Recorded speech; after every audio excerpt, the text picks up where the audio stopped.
Press సమావేశానికి ముఖ్యంగా విచ్చేసిన ప్రెస్ మిత్రులందరికీ నమస్కారం తెలియజేస్తాను.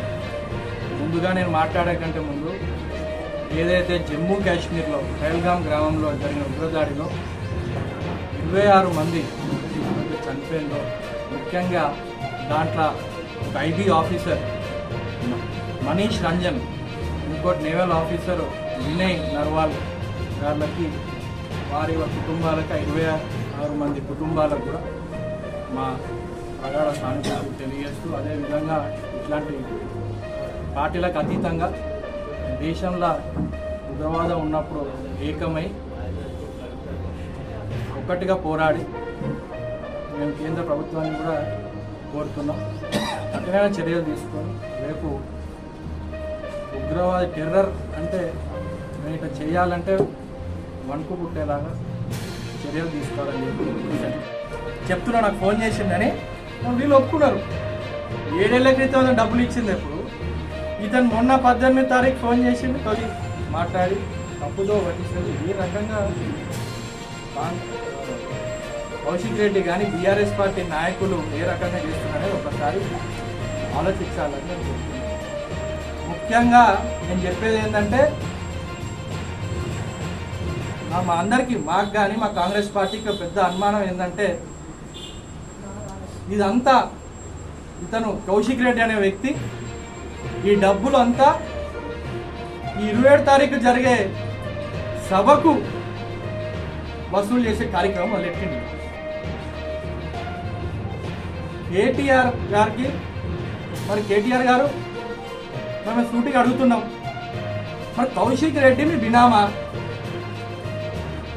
వసూలు చేయమని మీరు చెప్పిండ్రా? ఇట్లా రౌడీ ఎమ్మెల్యేని మీ వెంబడి పెట్టుకొని ఈ కార్యక్రమానికి వసూలు చేయి అని చెప్పి మీరేం చెప్పిండ్రా? మరి మీరేమో ప్రెస్ మీట్లలో కానివ్వండి, మీడియా ఛానల్లో కానివ్వండి, నీతివంతంగా రామారావు అని చెప్పుకున్నాడు, మరి రాముడు లాగా మీరని నీతి వాక్యాలు మాట్లాడుతున్నారు. మరి ఇక్కడ ఉన్న ఎమ్మెల్యే రావణాసుడు లాగా పిక్క తింటుండే అందరిపైన పడి దోచుకుంటున్నాడు. అంటే దీని అర్థమైంది, రావణాసుడిని వెంబడేసుకున్న రాముడా కేటీఆర్ గారు?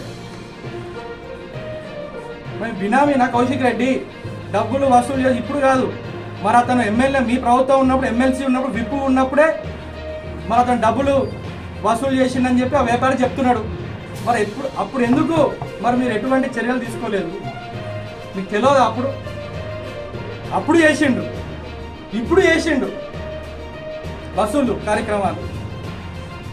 అంటే ఎటు పోతుంది ఈ సభ అంతా? మీరు వసూళ్లు చేసి 10 ఏళ్ళు దోచుక తిన్నారు. అది చాలక ఇప్పుడు మళ్ళా వ్యాపారం పైన పడి ఈ సభకి 50 లక్షల రూపాయలు కౌశిక్ రెడ్డి ద్వారా మరి అడిగిపించిండ్రా? ఎందుకంటే మీ పక్కన గుండాలని, ఇట్లాంటి ఎమ్మెల్యే గుండాలని పెట్టుకుంటే వసూలు చేసుడు మీకు ఈజీగా ఉంటుందని చెప్పి అనుకొని మరి ఇట్లాంటి వాళ్ళు ఎంతమంది ఉన్నారో మరి ఇంకా ఎమ్మెల్యేలు. కౌశిక్ రెడ్డి ఒట్టి మా హుజరాబాద్లో ఉన్నాడు, మరి ఇంకా అన్ని చోట్లలో మరి అట్లాంటి ఎమ్మెల్యేలని మీరు పెట్టుకొని బినామీగా పెట్టుకుంటున్నారు అనేది స్పష్టంగా అడుగుతున్నాం. ఎందుకంటే ఇది మా హుజరాబాద్ ప్రజలకు, హుజరాబాద్ నియోజకవర్గానికి చెడ్డ పేరు వస్తుంది. మరి మీరు దీనిపైన మీరు స్పందించాలి, దీన్ని తప్పిపుచ్చొద్దు. ఇంకా మీరు ఏదైతే దీన్ని టాపిక్ డైవర్ట్ చేద్దామని చెప్పి గుండెల్లో పోయి మీ కార్యకర్తలు పోలీస్ స్టేషన్ రిపోర్ట్ ఇచ్చినా, మరి దాని గురించి ఇప్పుడు నేను చెప్పిన తప్పుదోవ పట్టించడందుకు మీరు ప్రయత్నం చేస్తున్నారు. మరి దీనిపైన ఇక్కడున్న జిల్లా అధ్యక్షుడి దగ్గర నుంచి మేము పార్టీ రాష్ట్ర అధ్యక్షుడిని మేము అడుగుతున్నాం. మరి దీనిపైన మీరు స్పందించాలి. ఒక ఎమ్మెల్యే పైన ఒక మహిళ పోయి పోలీస్ మెట్లు ఎక్కి మా భర్తను వేధిస్తున్నారు, మనం చంపుతా అంటున్నారు అని చెప్పి కంప్లైంట్ ఇచ్చిన తర్వాత మరి మీ పార్టీ కానివ్వండి, మరి మీరు వర్కింగ్ ప్రెసిడెంట్, మరి ఎవరైనా ఏ రకంగా మీరు ఇప్పుడు దీన్ని సమర్థిస్తారు? మీ స్పందన ఏందనేది ఖచ్చితంగా హుజరాబాద్ ప్రజలకు కానివ్వండి, రాష్ట్ర ప్రజలకు కానివ్వండి చెప్పాలి. మరి మీ వెంబడి తిరుక్కుంటూ మీ